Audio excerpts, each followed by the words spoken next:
اللہ کا شکر ادا کرتے رہیں، نیک رہیں، سچے رہیں، تو آپ ہی کامیاب ہوں گے۔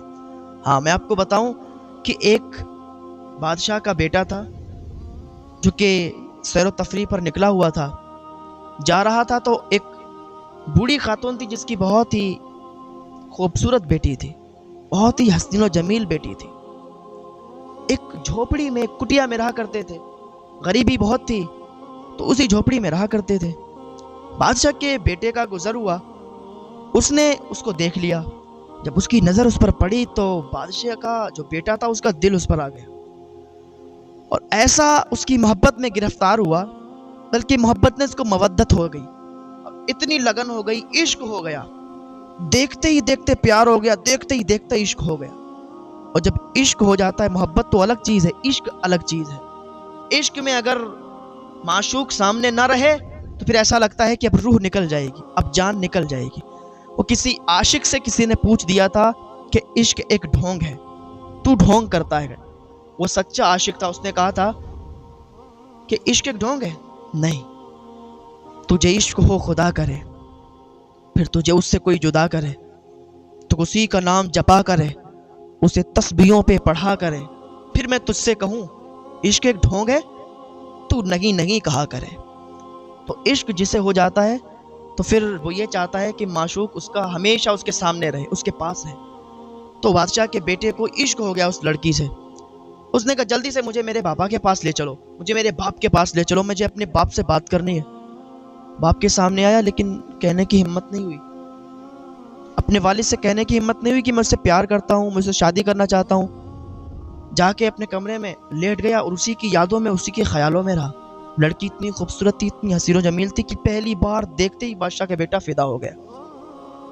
صبح ہوئی، رات گزار دی، جاگتے جاگتے صبح ہوئی تو آنکھیں سوجی ہوئی تھی۔ ناشتے پہ جب سب لوگ جمع ہوئے، ناشتہ کرنے کے لیے بیٹھے تو اس کی آنکھیں سوجی ہوئی تھیں، عجیب سا چہرہ تھا۔ اور جب انسان کسی کی سوچ میں، کسی کی یادوں میں ہوتا ہے، جب انسان پر کوئی ٹینشن ہوتی ہے تو پھر اس کی ٹینشن الگ ہی دکھتی ہے کہ اسے یہ ٹینشن ہے۔ اس کے باپ نے جب اس کا چہرہ دیکھا تو کہا، اے میرے بیٹے، تجھے کس چیز نے ٹینشن میں ڈال دیا ہے؟ تو میرا ایک ہی بیٹا ہے، وہ بھی منتوں سے پیدا ہوا ہے، اور تو اگر ٹینشن میں رہے گا تو تیرا باپ سکھ نہیں رہ سکتا ہے۔ تو مجھے بتا دے کس چیز کی ٹینشن ہے تاکہ اس کا حل ڈھونڈا جائے۔ اس نے ڈرتے ڈرتے کہا، بابا مجھے ایک ٹینشن ہے۔ کہا بتانا تو صحیح کہ ٹینشن کیا ہے؟ کہا بابا مجھے ایک لڑکی سے پیار ہو گیا ہے، مجھے ایک لڑکی سے عشق ہو گیا ہے، اور میں نے اس لڑکی کو دیکھا جب سے میرے دل میں عجیب عجیب خیالات آ رہے ہیں۔ میں چاہتا ہوں کہ میں اسی سے شادی کروں، اگر میری اس سے شادی نہیں ہوئی نا تو میں مر جاؤں گا بابا، میری جان ہی نکل جائے گی، میری روح نکل جائے گی۔ بابا مجھے محبت نہیں، مجھے عشق ہوا ہے۔ اس نے کہا میرے بیٹے تو پھر تو ٹینشن میں کیوں ہے؟ تو نے مجھے پہلے کیوں نہیں بتایا؟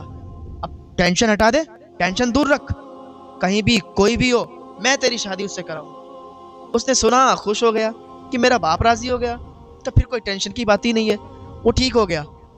اس کے باپ نے جلدی جلدی لوگوں کو جمع کیا، وزیروں کو جمع کیا، اور کہا سنو اس لڑکی کا ایڈریس پتہ لگاؤ، کہاں پر ہے وہ، ہم خود جائیں گے رشتہ لے کر اور اپنے بیٹے کی شادی اس لڑکی سے کرائیں گے۔ بیٹا بہت خوش تھا۔ بادشاہ اپنے کچھ لوگوں کے ساتھ، اپنے وزیروں کے ساتھ، اپنے لوگوں کے ساتھ اس کے دروازے پر پہنچ گیا۔ جیسے اس کے دروازے پر پہنچا تو عورت نے دور سے دیکھ لیا کہ بادشاہ آ رہا ہے۔ عورت من ہی من میں سوچنے لگی کہ اب اس کی تباہی کا وقت آ گیا ہے، اب اس کی تباہی کا وقت شروع ہو گیا ہے، اب یہ تباہ و برباد ہو جائے گا۔ کیا معاملہ ہے؟ عورت ایسا کیوں کہہ رہی ہے؟ معاملہ بڑا عجیب ہے، معاملہ بڑا گمبھیر ہے، کیونکہ اللہ کا ترازو صرف انصاف کرتا ہے، اللہ کا ترازو صرف انصاف تولتا ہے۔ میں نے کیا بتایا تھا؟ اگر آپ کسی کے ساتھ برا کریں گے آپ کے ساتھ بھی برا ہوگا۔ لڑکی کی جو ماں تھی وہ اندر نقاب اوڑھ کر بیٹھ گئی۔ بادشاہ دروازے پر آیا، دروازہ کھٹکھٹایا، اس نے لڑکی سے کہا جاؤ دیکھو کون آیا ہے۔ جیسے ہی دروازہ کھٹکھٹایا، لڑکی نے دروازہ کھولا، کہا کون ہو آپ؟ کہا میں بادشاہ ہوں اور اپنے بیٹے کا رشتہ تیرے ساتھ جوڑنے کے لیے آیا ہوں، تیرا ہاتھ مانگنے کے لیے آیا ہوں۔ تیری ماں کہاں ہے؟ تو اپنی ماں سے پوچھ لے، تیری ماں جیسا کہے گی ویسا ہی رسم و رواج سے ہم شادی کریں گے، تو اپنی ماں سے پوچھ لے۔ تیری ماں کہاں ہے؟ سامنے بلا۔ تو بادشاہ نے جب اتنا کہا، لڑکی نے کہا میری ماں نقاب میں رہتی ہے، میری ماں سامنے نہیں آتی. کہا آپ 1 منٹ رکو، میں ماں سے پوچھ کے آتی ہوں. لڑکی ماں کے پاس گئی. کہا ماں بادشاہ آیا ہے. عورت تو سوچ رہی تھی کہ مجھے معلوم ہے بادشاہ کس نیت سے آیا ہے. کہا ماں وہ رشتہ لے کے آیا ہے، وہ کہتا اپنے بیٹے کی شادی تجھ سے کرائیں گے، تیرا ہاتھ مانگنے کے لیے آئے گے. اس نے کہا ٹھیک ہے، مجھے منظور ہے، میں راضی ہوں. لڑکی نے کہا جب میری ماں کو منظور ہے، میری ماں کو کوئی اعتراض نہیں ہے، تو پھر مجھے بھی کوئی اعتراض نہیں ہے، میں شادی کے لیے تیار ہوں، میں راضی ہوں. بادشاہ بہت خوش ہو گیا اور لوٹ گیا. کہا فلاں فلاں دن شادی ہوگی اور ایسے ایسے انتظامات ہوں گے، ٹھیک ہے. وہی جب دن ہوا، وہی جب دن آیا تو بادشاہ شادی لے کر کے آیا، شادی کی اور شادی کرنے کے بعد واپس چلا گیا. عورت کا چہرہ نہیں دیکھا. ابھی محل میں سارے لوگ جمع تھے، فنکشن کا ماحول تھا، شادی کا ماحول تھا، سارے لوگ جمع تھے. اسی دوران بادشاہ کا ایک دوست تھا جو کہ بہت عزیز اور بہت خاص دوست تھا. بادشاہ کے دوست نے کہا کہ اتنی حسین و جمیل لڑکی تو میں نے آج تک کہیں نہیں دیکھی.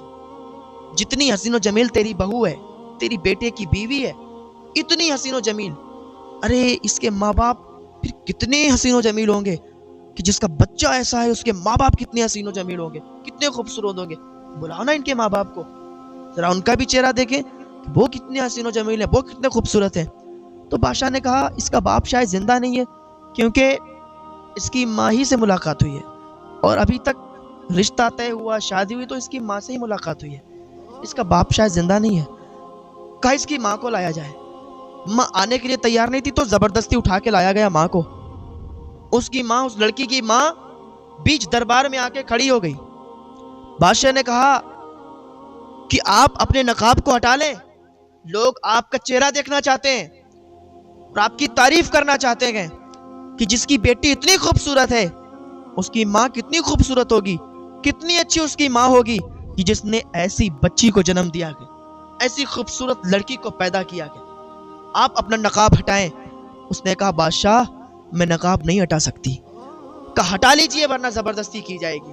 اس نے کہا اچھا ایسی بات ہے تو سنو، ٹھیک ہے میں اپنے نقاب کو ہٹاتی ہوں. جیسے اس خاتون نے نقاب کو اٹھایا، جیسے اس نے اپنے پردے کو اٹھایا تھا تو بادشاہ کے پیروں کے نیچے سے زمین کھسک گئی. بادشاہ کے پیروں کے نیچے سے زمین کھسک گئی. کہو خاتون تو کہاں سے آ گئی؟ تو ابھی تک زندہ ہے؟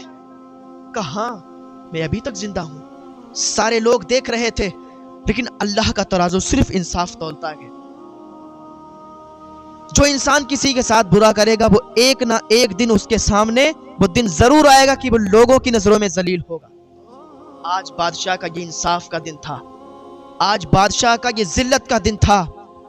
کہا تو ابھی تک زندہ ہے؟ کہا میں ابھی تک زندہ ہوں. اس کے دوست نے کہا کیا معاملہ ہے، تو اتنا پریشان کیوں ہے؟ بادشاہ سے کہا. بادشاہ خاموش. عورت نے کہا یہ کیسے بتا سکتا ہے؟ میں بتاتی ہوں واقعہ کیا ہے، میں بتاتی ہوں سارا منظر. اس کی زبان نہیں پھوٹے گی، یہ نہیں بتا سکتا، میں بتاتی ہوں. کہ ایک دن میرے 2 بچے میرے ساتھ تھے. میں بہت غریب تھی، میرے شوہر کا انتقال بہت پہلے ہو گیا. میں بہت غریب تھی، میرے بچے 3 دن سے بھوکے تھے. ان کو میں نے گھر پہ رکھا، ان کو میں نے گھر پہ چھوڑا.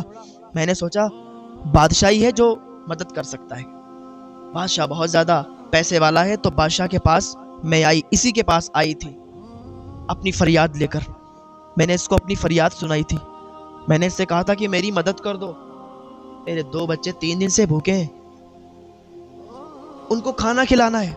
اگر میں نے ان کو کھانا نہیں کھلایا تو وہ مر جائیں گے. ان کی تڑپ، ان کی بھوک مجھ سے دیکھی نہیں جاتی. تو پتہ ہے اس نے کیا کہا تھا کہ اگر تجھے روٹی چاہیے، اگر تجھے پیسے چاہیے، تجھے خیرات چاہیے، تو پہلے مجھے خوش کر، پہلے میرے ساتھ بدکاری کر، پہلے میرے ساتھ گناہ کر، منہ کالا کر، پھر میں تجھے خیرات دوں. میں نے اس کے سامنے ہاتھ جوڑے تھے کہ اللہ کے واسطے مجھ پر رحم کر، میرے 2 بچے بھوکے ہیں، 3 دن سے بھوکے، وہ مر جائیں گے. لیکن اس نے کہا تھا میں کچھ نہیں جانتا، میں سب کچھ نفس کو مانتا ہوں، میرے نفس کو خوش کر دے، مجھے خوش کر دے، میں تجھے خیرات دے دوں گا، تیری بچوں کی جان بچ سکتی ہے. لیکن اس نے پتا کیا کیا؟ مجھے 3 دن تک اپنے گھر پہ رکھا تھا، 3 دن تک اس نے میرے ساتھ بدکاری کی، 3 دن تک اس نے منہ کالا کرایا، 3 دن تک اس نے گناہ کروایا. 3 دن تک اس نے بدکاری کی تھی. جب میں 3 دن کے بعد اس کے پاس سے خیرات لے کے نکلی تھی نا، میں اپنے گھر گئی تھی، میرے بچے نہیں بچے تھے، میرے بچے مر چکے تھے. میرے منہ سے چیخ نکلی اور میں نے اسے بد دعا دی تھی. جو 3 دن تک میں نے اس کے یہاں بدکاری کی، جو اس نے میرے ساتھ بدکاری کی، تو میں نے اسے بد دعا کی تھی. جو میں خیرات لے کے آئی تھی، میں نے اسے وہی خیرات واپس کر دی. کا کیا مطلب؟ کہ یہ جو میری بیٹی دیکھ رہے ہو، جس کی آج شادی ہوئی ہے اس کے بیٹے کے ساتھ، پتہ ہے یہ اسی کی بیٹی ہے، کیونکہ اس نے میرے ساتھ بدکاری کی تھی. حمل ٹھہرا، یہ بچہ پیدا ہوا، یہ بیٹی پیدا ہوئی، اور آج میں نے اس کی شادی اسی کے بیٹے کے ساتھ کروا دی. یہ شادی کوئی عام شادی نہیں، یہ بھائی بہن کی شادی ہوئی ہے. یہ بھائی بہن کی شادی ہوئی ہے، جو کہ بالکل حرام ناجائز شادی ہوئی ہے. بادشاہ نے اپنا سر پکڑا، گر گیا زمین میں. یا اللہ، یہ کیا ہو گیا ہے؟ بادشاہ ایسا ذلیل ہوا لوگوں کے سامنے کہ لوگ اس پر تھوک رہے تھے کہ تو نے یہ کیا جرم کیا، یہ کیا کیا تو نے؟ ایک تو اس بے کس بے سہارا کے ساتھ تو نے اتنی زیادتی کی، تو نے ایسا جرم کیا کہ جو معافی کے قابل نہیں ہے، اور پھر آج تو نے اپنی ہی بیٹے کی، اپنی بیٹی کے ساتھ شادی کرا دی. سب سے پہلے ان کی شادی الگ کی گئی، ان کو شادی کو رد کرایا گیا، طلاق دلوائی گئی، اور پھر بادشاہ کو قاضی کی عدالت میں پیش